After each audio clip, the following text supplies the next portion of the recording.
Max Verstappen fez de novo. Com a frieza de quem já está acostumado a matar a disputa logo no sábado, o piloto da Red Bull cravou a pole position no GP da Arábia Saudita e, mais uma vez, arrancou suspiros e olhares de frustração dos boxes. Adversários. No Q1, a McLaren até tentou dar o troco. Lando Norris e Oscar Piastri chegaram a liderar o início da sessão, mostrando que, ao menos na casa dos milésimos, ainda dá para assustar. Mas foi só Verstappen resolver dar uma volta. Limpa que o sonho acabou. E pior, de forma cruel, quase sarcástica. Com uma facilidade desconcertante, o tetracampeão desbancou os papaias e ainda desfilou no pit lane como quem diz: "Isso aqui é meu." No Q2, o show continuou. Verstappen de um lado, a McLaren tentando segurar a onda do outro. E o resto, correndo atrás com o desespero de quem sabe que a vaga no Q3 virou um prêmio de consolação. Lewis Hamilton, agora de Ferrari, passou sufocado, em 10º lugar, com um desempenho que beirou o vexame. Quando a Fórmula 1 chegou ao Q3, o clima já estava tenso. E foi ali que veio o momento mais simbólico do treino. Lando Norris, empolgado e pressionado, passou com tudo em cima de uma zebra, perdeu o controle e bateu no muro. Fim de jogo para o britânico, que estava entre os favoritos à pole. Mas o acidente não foi apenas um erro técnico. Ele refletiu algo mais profundo: o desespero das equipes que não conseguem alcançar a Red Bull e precisam arriscar além do limite. A McLaren, mesmo com um carro competitivo, ainda precisa torcer por erros alheios para sonhar. A Mercedes sumiu. A Ferrari depende da genialidade de Leclerc e do brilho esporádico de Hamilton. E o fundo do grid é um cemitério de projetos inconclusos. A entrada de rookies como Bortoleto e Hadjar deveria renovar a F1. Gabriel, frustrante para se dizer o mínimo, né? Você deve ter levado um susto quando você chegou para o seu treino livre 2. Bom, recebi a notícia do meu engenheiro, eu já fui correndo lá para os mecânicos para entender se eles tinham descoberto alguma coisa, se ela tem que fazer o FP2, mas assim que eu cheguei lá, o carro estava todo aberto já e eles falaram: não vai dar, vai ter que trocar tudo para amanhã, chassi, etc. Tirar alguns dados aí que o Nico conseguiu coletar, mas vocês estão com carros diferentes. O quanto que você acha que dá para aplicar o que sai dele dentro da sua realidade, do seu carro? Difícil falar. Com energia e talento. Mas o que se vê é um festival de abandonos, rodadas e eliminações precoces. Como a FIA está sendo pressionada a empurrar goela abaixo uma solução que nem funciona direito. A Fórmula 1 pode até ser o auge da tecnologia automobilística, mas quando se trata da gestão de calor extremo, parece que estamos lidando com soluções de segunda categoria. A implementação das polêmicas camisas refrigeradas pela FIA, um tipo de colete tecnológico para tentar evitar que os pilotos derretam dentro dos cockpits, está se transformando em um verdadeiro escândalo técnico. A ideia, claro, é nobre: proteger os pilotos após casos alarmantes como o de Logan Sargent, que saiu da pista no Catar com sintomas de insolação, ou Esteban Ocon, que vomitou dentro do capacete. Mas a execução dessa ideia está deixando todo mundo de cabelo em pé. Lewis Hamilton, o heptacampeão que não mede palavras,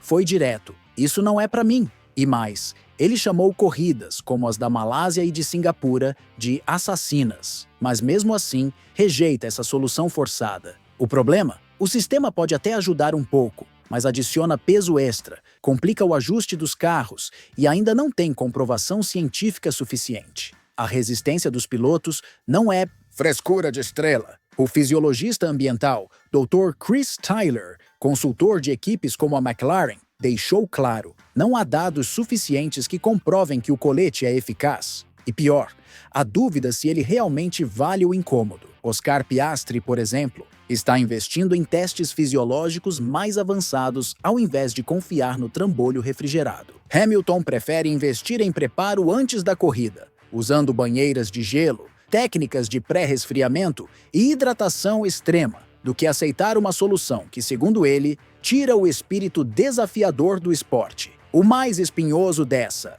história talvez seja o que está por trás da decisão de tornar os coletes obrigatórios a partir de 2026. Parece mesmo que a FIA está mais interessada em mostrar serviço do que em realmente solucionar o problema com base em ciência e dados. A obrigatoriedade pode vir como um empurrão político para forçar a padronização entre as equipes, mesmo que ainda não se saiba se isso melhora ou piora o desempenho físico dos pilotos. É como obrigar um remédio sem saber se ele funciona e, o pior, podendo causar efeitos colaterais. Equipes estão preocupadas com o impacto do peso extra, da redistribuição de massa nos carros e da complexidade estrutural. E no meio disso tudo, quem paga o preço são os próprios pilotos, forçados a aceitar um sistema que pode mais atrapalhar do que ajudar. É a típica solução pasteurizada que não leva em conta a individualidade fisiológica de cada atleta. E se o plano é empurrar isso goela abaixo até 2026, a resistência promete crescer.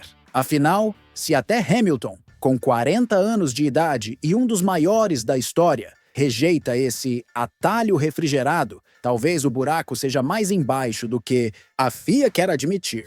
Enquanto o mundo olhava para mais uma pole de Max Verstappen como apenas mais do mesmo, um detalhe explosivo passou despercebido por muitos. O RB21 está longe de ser um carro estável, e a Red Bull está apostando em soluções improvisadas e até mesmo controversas para manter sua hegemonia. Em um circuito traiçoeiro como o de Jeddah, onde qualquer erro é punido com um muro, Verstappen teve que espremer cada milímetro do carro para se manter na frente. Mas o que realmente chama atenção é a quantidade de adaptações feitas no RB21. Mas por que ninguém está falando da gambiarra feita no RB21? O mais chocante não é a Red Bull fazer alterações em cima da hora. Isso, até certo ponto, é comum na Fórmula 1. O problema real está na natureza dessas alterações. A Red Bull cortou parte da asa traseira, de forma que claramente foi pensada para permitir ajustes durante o fim de semana, como se fosse uma peça modular feita para ser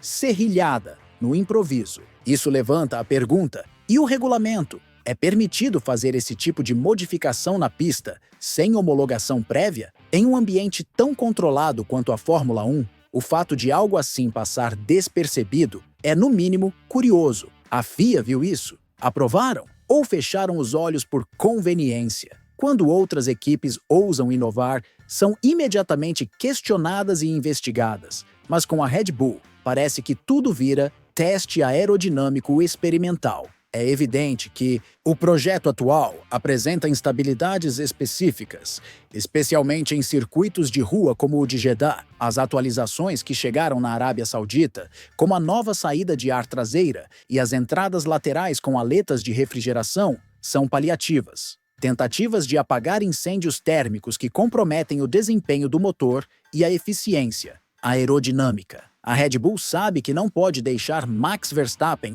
sem um carro dominante, então apela para o que for preciso. Câmeras instaladas em posições inusitadas, mudanças estruturais feitas com tesoura de carbono e uma série de ajustes que só mostram uma coisa: eles estão no limite. Essa é a pergunta que deveria estar estampada nas manchetes. A FIA já puniu duramente equipes por soluções criativas demais. McLaren, Aston Martin e até mesmo Mercedes foram alvos de investigações e reprimendas por bem menos. Mas com a Red Bull, o silêncio é ensurdecedor.